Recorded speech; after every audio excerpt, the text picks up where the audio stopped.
আল্লাহ পাক রব্বুল আলামিন ডাকতে বলে, আদম, যেই দিন কাজ করছিলা ওই দিনই যদি ক্ষমা চাইতা, আমি আল্লাহ পাক রব্বুল আলামিন সঙ্গে সঙ্গে তোমারে মাফ করে দিতাম। সুবহানাল্লাহ। এ দুনিয়ার মুসলমান, সাইয়েদনা আবুল বাশার বাবা আদম সফিউল্লাহ আমার নবীর উসিলায় মাফ পেয়ে গেল, আমার নবীর উসিলায় ক্ষমা পেয়ে গেল। ও দুনিয়ার মুসলমান, আমি আপনি তো সেই নবীর উম্মত। যদি আমি আপনি যদি আমার নবীর উসিলা দিয়ে দোয়া করিবা যান, দোয়া করতে দেরি হবে, আল্লাহ পাক রব্বুল আলামিন দোয়া কবুল করতে দেরি করবে না। জোরে কোন সুবহানাল্লাহ। এ মুসলমান ভাইরা রে আমার, মুসা নবী গেলেন তুর পাহাড়ে। ও মুসলমান, মুসা নবী তুর পর্বতে আল্লাহর সাথে কথা বলে, ডাকদা বলে, আল্লাহ, ও আল্লাহ, তুমি এমন একটা কালাম আমারে দাও যা অন্য কোন নবীরে তুমি দাও নাই। আল্লাহ পাক রব্বুল আলামিন ডাকদা বলে, মুসা, তুমি যা পড়ো লা ইলাহা ইল্লাল্লাহ।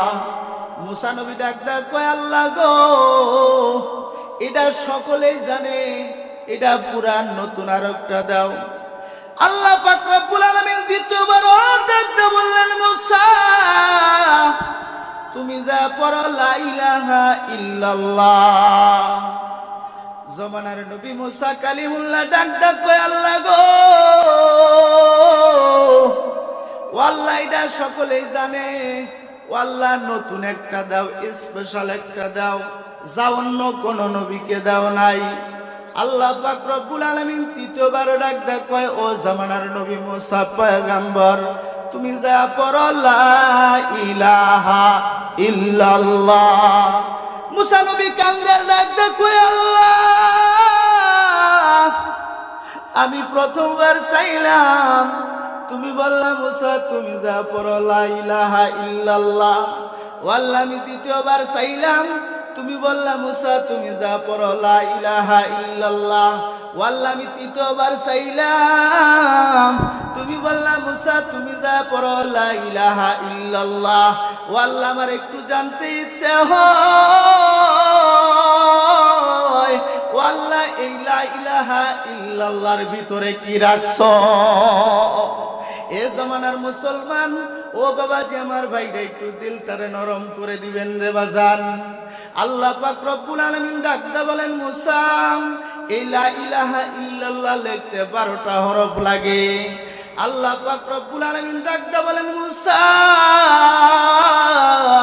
এই লা ইলাহা ইল্লাল্লাহর ভিতরে আমি আল্লাহ পাক রব্বুল আলামিন রেখে দিয়েছি বলে 7 তবক আসমান জমিন যদি এক পাল্লায় রাখা হয়, আর লা ইলাহা ইল্লাল্লাহ লেখা 12টা হরফ যদি এক পাল্লায় রাখা হয়, তাহলে লা ইলাহা ইল্লাল্লাহর পাল্লাটাই ভারী হয়ে যাবে। জোরে কোন সুবহানাল্লাহ। লা ইলাহা ইল্লাল্লাহ, লা ইলাহা।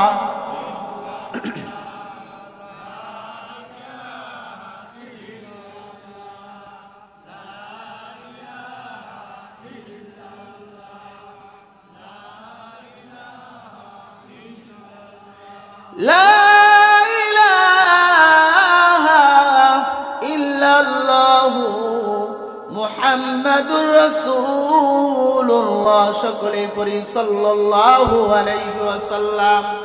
এ বাবাজি, আমার ভাইরা, এই মজলিসে আমরা যারা আছি বাজান, আমি সকল কাছে একটা অনুরোধ করতে চাই বাজান, আজকে এমন একটা তদবির, এমন একটা আমল দিয়ে যাবো রে বাজান, কোনো টাকা পয়সা লাগবে না।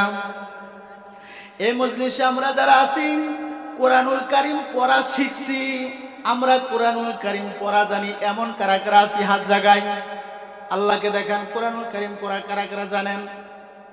হাত নামান। যারা যারা কোরআনুল কারীম শিখতে পারি নাই তারা একটু হাতখানা জাগাই বাজান, হাত নামান। মুসলমান ভাইরা রে আমার, এমন একটা আমলের কথা বলবো,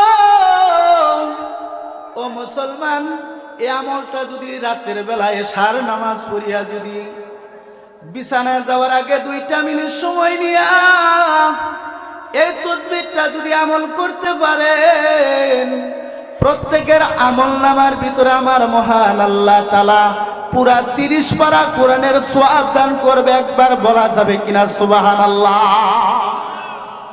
শুনবেন না যাবেন গা?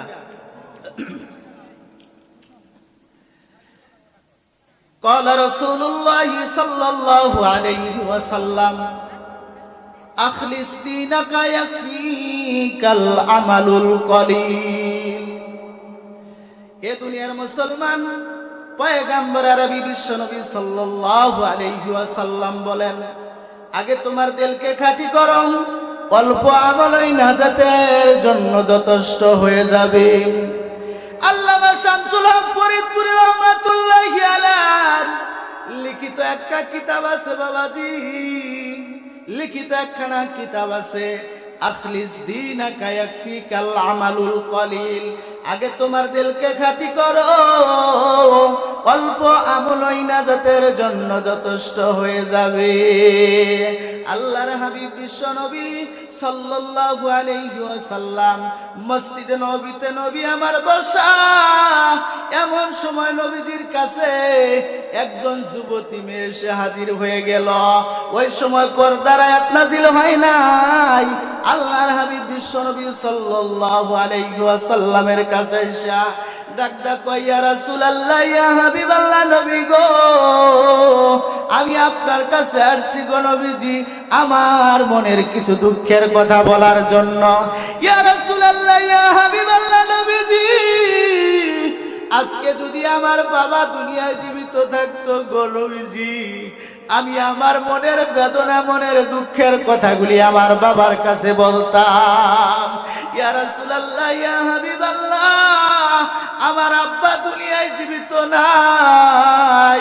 ও পয়গম্বর, আজকে যদি আমার জনম দুঃখী মা দুনিয়ায় জীবিত থাকতো, ইয়া রাসূলুল্লাহ, ইয়া হাবিবাল্লাহ, আমার এখন বয়স হয়েছে, আমার এখন বিবাহ বসা দরকার। ও পয়গম্বর, আমাকে কেউ বিবাহ দিবে এমন কোন গার্জিয়ান আমার নাই। আজকে যদি আমার মা থাকতো, আমার মা মানুষের দ্বারে গুইরা গুইরা আমার জন্য ভালো একটা পাত্র দেখতো। ইয়া রাসূলুল্লাহ, ইয়া হাবিবাল্লাহ, আমার সেই দরদের মা দুনিয়ায় জীবিত নাই। আল্লাহর হাবিব বিশ্ব নবী উম্মতের কান্ডারি নবী আমার 2টা চোখের পানি ছেড়ে দিলেন। ডাকদা বললেন, মা, আমি মুহাম্মদ রাসূলুল্লাহ এখনো দুনিয়া থেকে বিদায় হই নাই। আমি তোমার আজ থেকে আমি তোমার আব্বা হয়ে গেলাম। আমি নবী তোমার জন্য ভালো একটা পাত্র দেখব, ওই পাত্রের সাথে তোমাকেই বিবাহ দিব, ওই পাত্রের সাথে তোমাকে বিবাহ দিব। মেয়েটা ডাকতে কই, ইয়া রাসূলুল্লাহ, ইয়া হাবিবাল্লাহ, নবী গো, যেই পাত্রের সাথে আপনি আমাকে বিবাহ দিবেন, ইয়া রাসূলুল্লাহ, ইয়া হাবিবাল্লাহ, ওই যুবকের ভিতরে 3টা গুণ থাকা লাগবে। কয়টা? 3টা গুণ থাকা লাগবে। ইয়া রাসূলুল্লাহ, ইয়া হাবিবাল্লাহ, নবীজি, যেই যুবক আপনি আমার জন্য সিলেক্ট করবেন, ওই যুবকের ভিতরে 3টা গুণ থাকা লাগবে। 1 নাম্বার গুণ থাকা লাগবে, নবী গো, ওই যুবক যেন সারা রাত্র দাঁড়ায়া দাঁড়ায়া নামাজ পড়ে। কি করে? নবী আমার ডাকতে বললেন, মা, প্রত্যেক দিন সারা রাত্র দাঁড়ায়া দাঁড়ায়া নামাজ আমি পয়গম্বর পারবো না, আমার কোন সাহাবী আমল করতে পারবে না। ও মা, এমন কথা তুমি বলিও না। মেয়েটা আবার ডাকদা কয়, ইয়া রাসূলুল্লাহ, ইয়া হাবিবাল্লাহ, নবী গো, ওই যুবকের ভিতরে 2য় নাম্বার আমল থাকা লাগবে গো নবীজি। ওই যুবক যেন প্রত্যেক দিন 1 কোরআন করে খতম শোনানো লাগবে। আল্লাহর হাবিব বিশ্ব নবী বললেন, মা, এ আমল আমার কোন সাহাবী আমল করতে পারবে না। আবার মেয়েটা ডাকতে কয়, নবী গো, ওই যুবকের ভিতরে তৃতীয় নাম্বার যে গুণটা থাকা লাগবে, আমল থাকা লাগবে, তৃতীয় নাম্বার আমল থাকা লাগবে। আমলটা হলো 12 মাস রোজা রাখা লাগবে। 1 মাস আল্লাহ পাক রব্বুল আলামিন ফরজ করে দিয়েছে, বাকি 11 মাস নফল রোজা রাখা লাগবে। ও ইয়া রাসূলুল্লাহ, ইয়া হাবিবাল্লাহ, নবী গো, এমন 3 গুণওয়ালা যুবক যদি পান, ওই যুবকের সাথে আপনি আমারে বিবাহ দিবেন। মান্না করদাম বরবাজারে তিফলিহীন হীরা সেলে মান্না করদম পর হায়াতে জিন্দিগি। তাদের গুণ,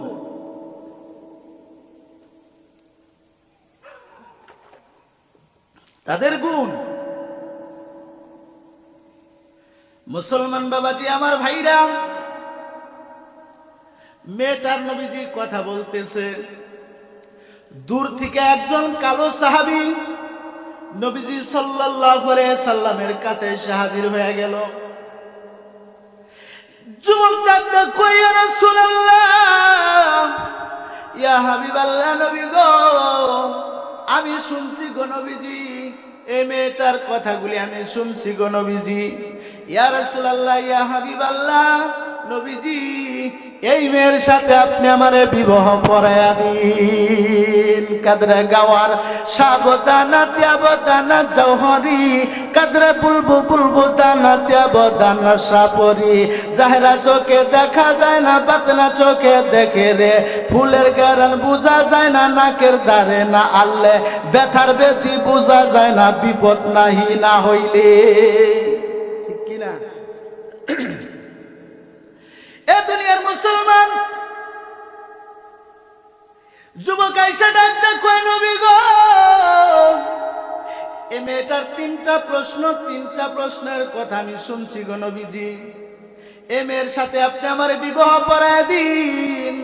আল্লাহর হাবিব বিশ্ব নবী সাল্লাল্লাহু আলাইহি ওয়াসাল্লাম ডাকদা বললেন, যুবক চিন্তা ভাবনা কইরা কথা বলিল।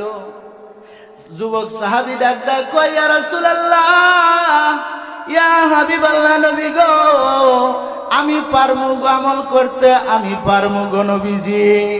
আল্লাহর হাবিব বিশ্ব নবী বললেন, সাহাবী রে, আমি নবী নিজে সাক্ষী হইয়া কিন্তু বিবাহ পড়ায়া দিব। সাহাবী ডাকতে কয়, নবী গো, আপনি বিবাহ পড়ায় দিন। ইয়া রাসূলুল্লাহ, ইয়া হাবিবাল্লাহ, আমি সাহাবীর জীবন চলে গেলেও আমি আমার নবীরে অপমান হতে দিব না। মুসলমান ভাইরা আমার, আল্লাহর হাবিব বিশ্ব নবী সাল্লাল্লাহু আলাইহি ওয়াসাল্লাম বিবাহ পড়ায় দিলেন। বিবাহ পড়ায় দেওয়ার পর প্রথম রজনী বাসর ঘরে চলে গেল, ফুল সজ্জা রাতে চলে গেল। ও মুসলমান, বাসর ঘরে যাওয়ার পর ফুল সজ্জা রাতে চলে গেল। যুবক আল্লাহর বান্দা ঘরে ঢুইকা নাক ডাইকা ঘুমায়। কি করে? নাক ডাইকা ঘুমাইতেছে। কথা ছিল কি, সারা রাত্র দাঁড়ায় দাঁড়ায় নামাজ পড়ার কথা, মনে আছে তো? সারা রাত্র দাঁড়ায় দাঁড়ায় নামাজ পড়ার কথা। আর যুবক সারা রাত্র ঘুমের ঘরে কাটিয়ে দিল। মসজিদে নববীতে হযরতে বেলালের কণ্ঠে যখন আজান বেজে উঠল, মসজিদে নববীতে আজান হওয়ার পর যুবক আল্লাহর বান্দা, নওজোয়ান যুবক কালো সাহাবী উত্তম ভাবে ওযু কইরা এবার মসজিদে নববীতে চলে গেল। আল্লাহর হাবিব বিশ্ব নবী রাহমাতুল লিল আলামিন নবীজির পিছনে জামাতে নামাজ আদায় করলো। সুবহানাল্লাহ। নামাজ শেষ করিয়া তাসবিহ তাহলিল জিকির ওজিফা করিয়া ঘরে তাশরিফ আনলো। আসার পরে ডাক ডাক কয়, বিবি গো, ও প্রাণের বিবি, ঘরে যদি কোনো খাবার থাকে আল্লাহর রাস্তে আমারে কিছু খাবার দাও। বিবি চিন্তা করতে লাগলো, হায় হায়, এ তো স্বামী না, এ হলো আসামি। তিনটা কন্টেশনের উপর আবদ্ধ হইয়া সে আমাকে বিবাহ করেছে। সারা রাত্র ঘুমের ঘরে কাটিয়ে দিল, নামাজ পড়লো না। এখন সূর্য উঠা গেছে, খাবার চায়, মনের গতি তো বালা না।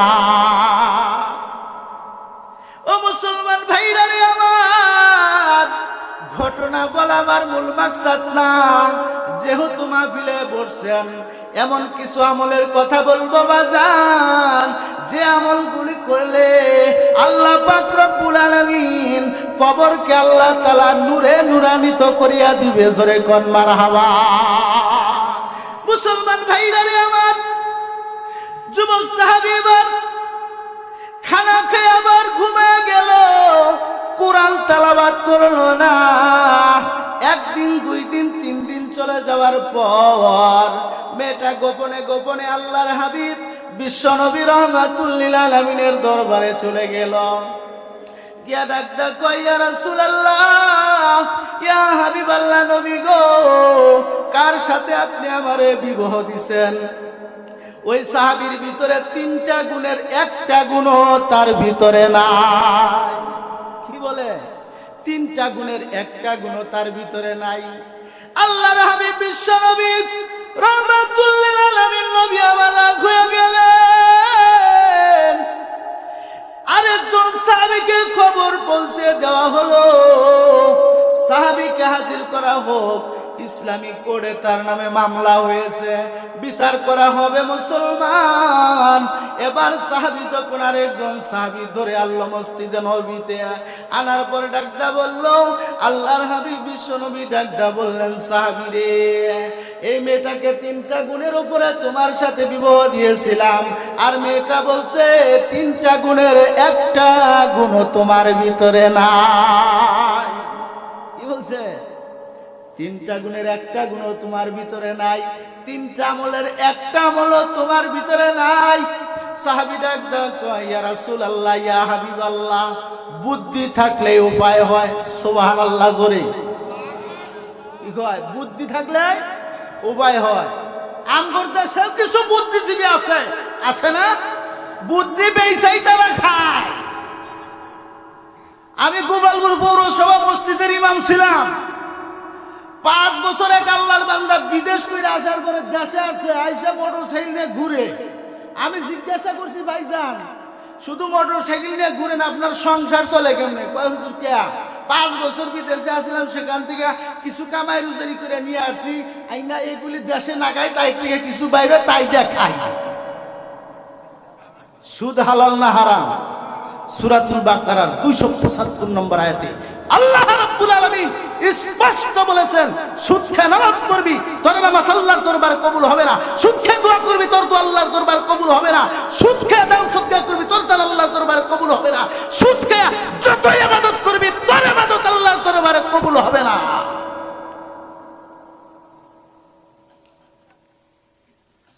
সুদ হালাল না হারাম? 1100 আপনাদের এদিকের মাসে খায় না।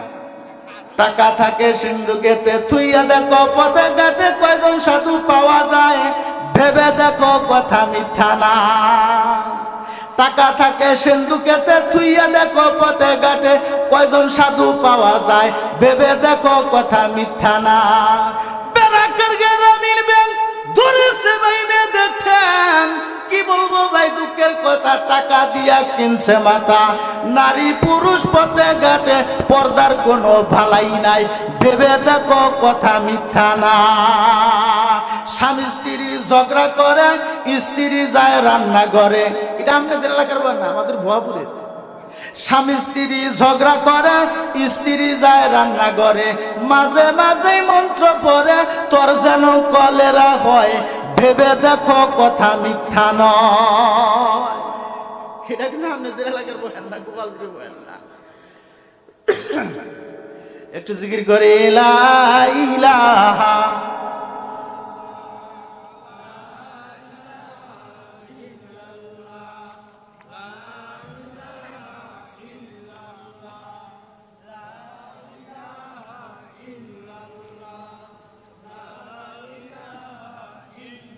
জবান খুলেন। জোরে লা ইলাহা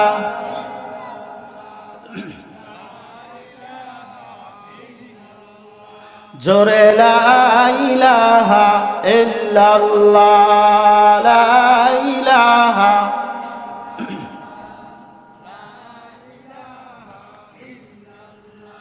লা ইলাহা ইল্লাল্লাহু মুহাম্মাদুর রাসূলুল্লাহ। সকলে পড়ি সাল্লাল্লাহু আলাইহি ওয়াসাল্লাম। মুসলমান বাবাজি আমার ভাইরা, আল্লাহর হাবিব বিশ্বনবী সাল্লাল্লাহু আলাইহি ওয়াসাল্লাম বললেন, যুবক, এই মেয়েটাকে 3টা কন্ডিশনের উপরে তোমার আবদ্ধ হয়ে তোমার সাথে বিবাহ দিয়েছি। আর মেয়েটা বলছে 3টা গুণের একটা গুণও তোমার ভিতরে নাই। সাহাবী ডাকতে কই, ইয়া রাসূলুল্লাহ, ইয়া হাবিবাল্লাহ, নবী গো। সাহাবী, আমি সাহাবীর জীবন চলে গেলেও আমি আমার নবীরে অপমানিত করব না গো নবীজি। তবে ইয়া রাসূলুল্লাহ, ইয়া হাবিবাল্লাহ, নবী গো, বুদ্ধি থাকলে উপায় হয়। আল্লাহর হাবিব বিশ্বনবী ডাকতে বললেন, সাহাবীরে, কি বুদ্ধি থাকলে উপায় হয়? সাহাবী ডাকতে কয়, নবী গো, আমি সাহাবী কবর আযাব দেখি নাই, হাসর দেখি নাই, মিজান দেখি নাই, ফুলসিরাত দেখি নাই। ইয়া রাসূলুল্লাহ, আপনি নবীর কথা শুই না আমি সাহাবী ঈমান এনেছি। ইয়া রাসূলুল্লাহ, ইয়া হাবিবাল্লাহ, আপনার পবিত্র জবান দিয়া বলেছেন গো নবীজি, আপনার কোন উম্মত যদি বলে এশারের নামাজ পড়িরা যদি ঘুমায়া যায়, এশারের নামাজ পড়িরা যদি ঘুমায়া যায়, আবার ফজরের জামাতে শরীক হইতে পারে। ও নবীজি, আপনার পবিত্র জবানের বাণী, ওই বান্দা যতটা সময় ঘুমাইলো ওই সময়কে আমার আল্লাহ পাক রব্বুল আলামিন নফল নামাজের সওয়াব দিয়া ভরপুর করে দিবে। জোরে কোন সুবহানাল্লাহ। আল্লাহর হাবিব ডাকতে বললেন, সাহাবীরে, এবার তুমি 2য় নাম্বার গুণের কথাটা বলো। সাহাবী ডাকতে কয়, ইয়া রাসূলুল্লাহ, নবী গো, আমি সাহাবী এশার নামাজ পড়িরা আমি ঘুমায়া গেছি, আবার ফজরে শরীক হয়েছি গো নবী। ফজরের নামাজ পড়িরা আপনার পিছনে নামাজ পড়িয়া তাসবিহ তাহলিল জিকির ওজিফা করার পর আপনার পবিত্র জবান দিয়া বলছেন, আপনার কোন উম্মত যদি সূরাতুল ইখলাস, অর্থাৎ আমরা কুলহু সূরা বলে যেটা আমরা চিনি মুসলমান, বলে সূরাতুল ইখলাস, আপনি বলেছেন আপনার কোন উম্মত যদি 3 বার তেলাওয়াত করে, ওই বান্দার আমলনামার ভিতরে আমার মহান আল্লাহ তাআলা পুরা 30 পারা কোরআনের সওয়াব দান করে। জোরে কোন সুবহানাল্লাহ।